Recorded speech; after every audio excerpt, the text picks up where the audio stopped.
Bonjour, l'objectif de cette séquence, c'est de savoir comment résoudre une équation de second degré en utilisant le discriminant. Tout d'abord, une équation de second degré s'écrit sous la forme ax carré plus bx plus c égale à 0.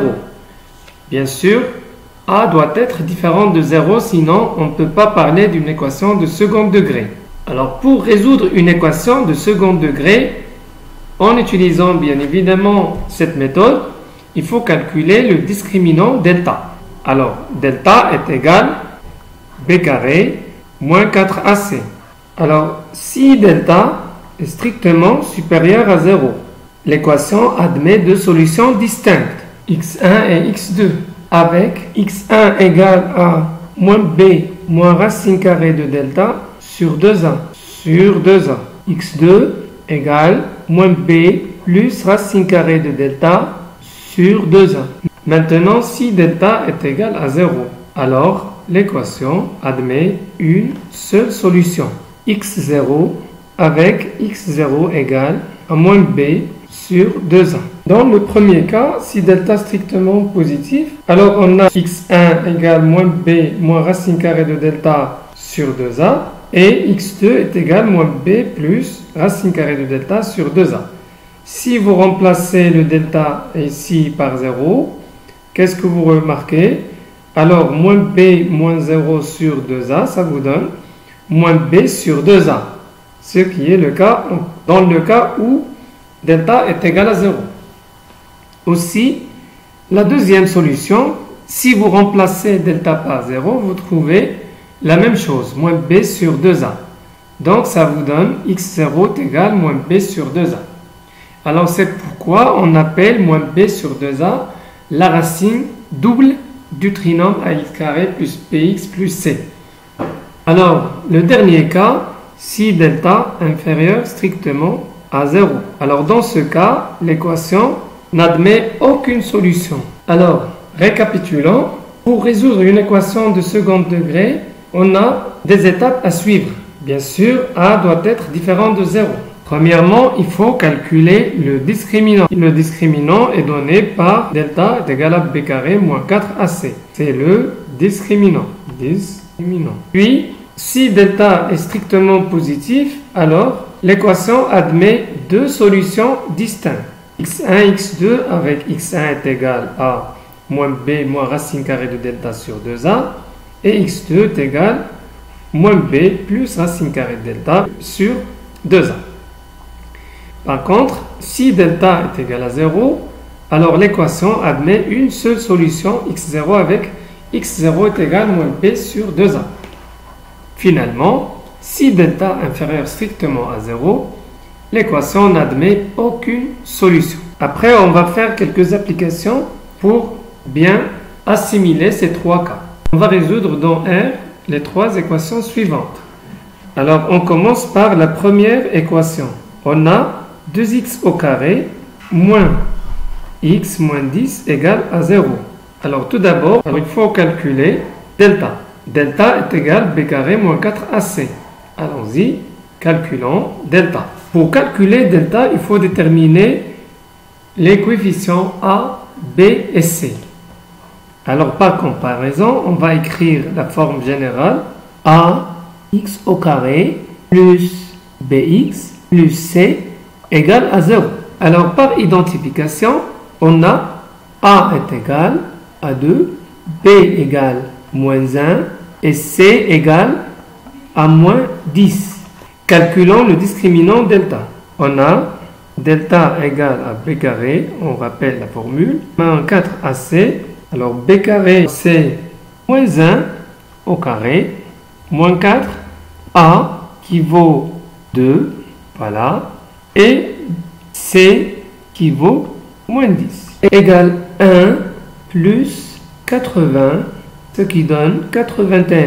Alors, quel est le signe de delta? On écrit, puisque delta égale 81 supérieur strictement à 0, alors l'équation admet deux solutions. L'équation admet deux solutions distinctes. x1 égale moins b moins racine carrée de delta sur 2a égale moins b, c'est quoi? B, c'est moins 1. Donc moins 1 moins racine carrée de 81 sur 2, c'est quoi a? C'est 2, égale 1 moins racine carrée de 81, c'est 9, sur 4, c'est moins 8 sur 4, d'où x1 égale à moins 2. D'une manière analogue, on va calculer x2.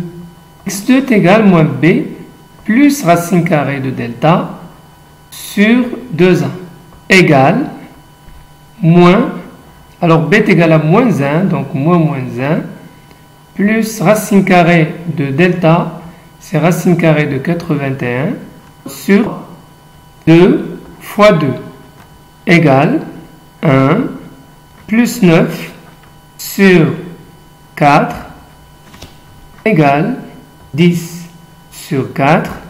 Après simplification, ça vous donne 5 sur 2. S est égal, alors on a deux solutions, donc c'est un ensemble de solutions ensemble, c'est pas un couple, faites attention. Alors on utilise les accolades, moins 2 et 5 demi. Alors l'ordre n'est pas obligatoire, mais de préférence écrire les solutions dans l'ordre. Passons maintenant à la deuxième équation. 1 demi x carré plus 4x plus 8 est égal à 0. Comme on a fait dans le premier cas, on doit calculer tout d'abord delta. Alors, pour calculer delta, il faut préciser c'est quoi A, c'est quoi B, c'est quoi C. Qu'est-ce qu'on a? Par comparaison, A est égal à 1 demi, B est égal à 4, C est égal à 8. On calcule delta. On rappelle la formule, c'est b carré moins 4ac. Donc, b carré, c'est 4 carré, moins 4 fois a, c'est 1 demi, fois c, c'est 8, égale 16, moins, je simplifie, 2, ça va donner 4 sur 2, ça fait 2, 2 fois 8, ça fait aussi 16. Égale à 0. Puisque le discriminant égale à 0, alors l'équation admet une seule solution. Ce qu'on va écrire, puisque delta est égal à 0, alors l'équation admet une seule solution. x0 égale moins b sur 2a. Moins b, c'est quoi? C'est moins 4 sur 2 fois 1 demi égale moins 4 sur 1 égale à moins 4. Donc S est égal au singleton moins 4. Maintenant, passons à la dernière équation.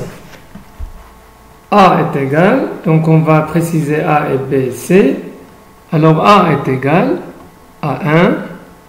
B est égal à 2 et C égale à 3.